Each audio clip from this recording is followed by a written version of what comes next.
ઘરનો ભાઈ કેવો હોય?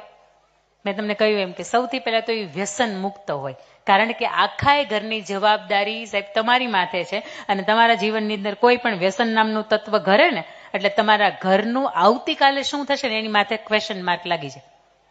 તમે તંદુરસ્ત છો તો આવતીકાલનું તમારા ઘરનું જે ભવિષ્ય છે ને એ તંદુરસ્ત છે, પણ તમને કશું કાંઈ થયું તો આવતીકાલે ઘરનું શું થશે? આ મુખ્ય સવાલ છે. તમે કેલાલ જાદુગરને જોયો છે? એને શો સાંભળ્યા છે? કેલાલ જાદુગરને જોયો? હા, એના જીવનનો એક બહુ મજાનો પ્રસંગ છે. એ સૌરાષ્ટ્ર વિસ્તારનો બગસરાની બાજુમાં એક માવજીંજવા ગામ, એ ગામની અંદર જન્મેલા કેલાલ જાદુગર કે વિશ્વ પ્રસિદ્ધ થયા. કેલાલ જાદુગર એટલે એક એવા વ્યક્તિ કે પોતે રંગમંચના કલાકાર, પોતે જાદુના કલાકાર અને આખા ઓડિયન્સને સરસ મજાનું પોતે ભાથું પીરસે અને ત્યાં હજારોની સંખ્યાની અંદર લોકો છે એને જોવા માટે આવે. અહીંયા જ નહીં, પોતે વિશ્વ લેવલ સુધી ગયા અને વિશ્વ આખું એનું જાદુ જોવા માટે આવે. બને છે એવું કે એના જીવનની અંદર ઘણા બધા વ્યસનો હોય. વિદેશની અંદર જાય એટલે ઘણા બધા વ્યસનો ઇનડાયરેક્ટ એના જીવનની અંદર આવી જાય.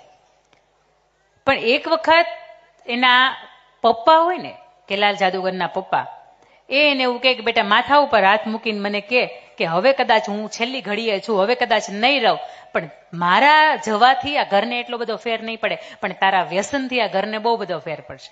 તને મારા હમ છે, જો આજ પછી તું કઈ અડ્યો છો ને તો.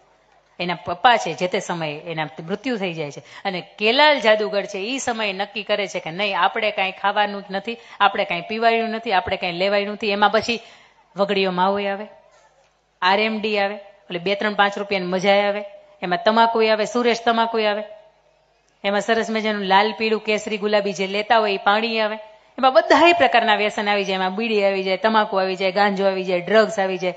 તમને મને હજી ખબર નથી ડ્રગ્સની લતે ચડેલા આજના નવયુવાનોનું ભવિષ્ય શું છે. તમને પેટ્રોલની સુગંધ સૂંઘવી ગમે? હા કે ના? સારી આવે ને. એ જયારે નશામાં પરિવર્તિત થાય ને ત્યારે બહુ અઘરું પડે. તમને નવો કલર થયો હોય ને કલર, તો એની સુગંધ સૂંઘવી ગમે, પણ એ જયારે નશામાં પરિવર્તિત થાય ને ત્યારે બહુ અઘરું પડે. અને આજે સુરત અમારું એટલે કેમ કહી શકાય કે ડ્રગ્સની અંદર મુખ્ય હબ આખું થઈ ગયું છે. 12-15 વર્ષનો યુવાન ક્યારે એના ડાયવર્ટ થઈ જાય ત્યારે ખબર નથી પડતી. પણ મારે અહીંયા 2 હાથ જોડીને આપણે કહેવું છે કે કેલાલના માધ્યમથી વાત મારે તમને શું કહેવી છે. બને છે એવું કે વિદેશની અંદરથી પોતે પોતાના શો પૂરા કરીને પોતે મુંબઈની અંદર આવે છે અને મુંબઈની અંદર કપૂર ખાનદાનની અંદર એક પાર્ટી ગોઠવવામાં છે, એક સક્સેસ પાર્ટી. અને એ પાર્ટીની અંદર કેલાલને બોલાવવામાં આવે છે અને પાર્ટીની અંદર તમે જોઈ શકો કે મુંબઈની અંદર બધી છૂટ, એટલે મુંબઈની અંદર બધાના ટેબલ ઉપર જે પીરસવાનું હોય એ પીરસાય છે. એટલે કેલાલ જાદુગરને એવું કહેવામાં આવે છે કે તમે લ્યો, તમે તો અમારા કાર્યક્રમના માનવંતા મહેમાન કહેવા. એટલે કેલાલ જાદુગર ના પાડે છે કે નહીં, હું નથી પીતો ભાઈ. એટલે કપૂર ખાનદાનના જે વારિસ હોય એવું કહે છે કે થોડુંક તો લેવું પડે ને. નહીં ભાઈ, હું નથી પીતો. 1 ચમચી જેટલું લ્યો. અરે ભાઈ નથી પીતો. 1 ટીપા જેટલું લ્યો. એટલે ભાઈ નથી પીતો. અને એનો કોલર પકડીને બોટલ લઈને એના મોઢાની અંદર પોતે આમ નાખવા જાય છે ત્યારે કેલાલ ઘા કરી દે છે ને એવું કહે છે કે ભાઈ નથી પીતો. એટલે એવું કહે છે કે હવે તો ઇજ્જત ઉપર સવાલ આવે કે મારા બાપની ઇજ્જતનો સવાલ છે, મારા બાપના હમ તમને તમારે લેવું પડે. અને તે દિવસે કેલાલ જાદુગર એમ કહે છે કે તું હું મેં મારી હાથ પેઢીના હમ ખાઈને મૂકી દીધું છે કે હું નથી પીતો, મતલબ નથી પીતો.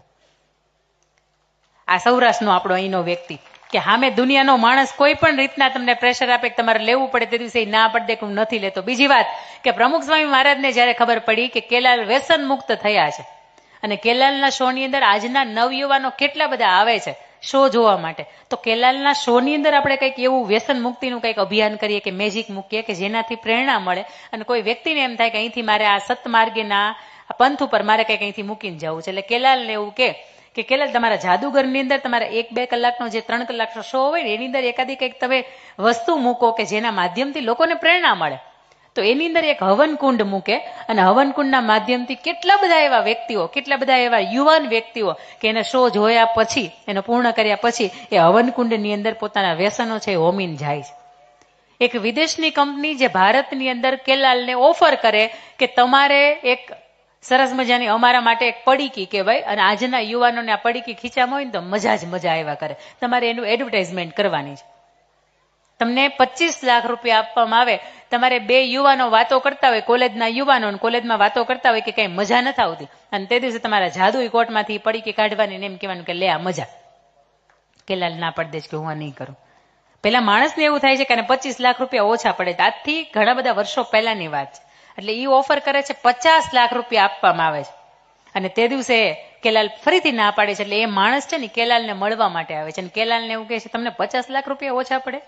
50 લાખ એટલે હું બહુ ગણતરીની સાથે આપું છું. મારો કેટલો બધો પ્રોફિટનો માર્જિન આની અંદર આવી જાય છે. તમે ના કેમ પાડો છો? અને તે દિવસે કેલાલ એવું કહે છે કે પ્રમુખ સ્વામીના મહારાજના કહેવાથી મારા અગ્નિકુંડની અંદર હજારો જો યુવાનો, વિદેશના યુવાનોએ આ વ્યસન છોડ્યા હોય ને તો આ મજા આવે કે મજા ન આવે, પણ તારા 50 લાખ મારા ખીચામાં નાખ્યા પછી હું આવું કામ ક્યારેય ન કરી શકું કે મારા દેશના યુવાનોને હું તારી મજાના માર્ગે વાળી શકું.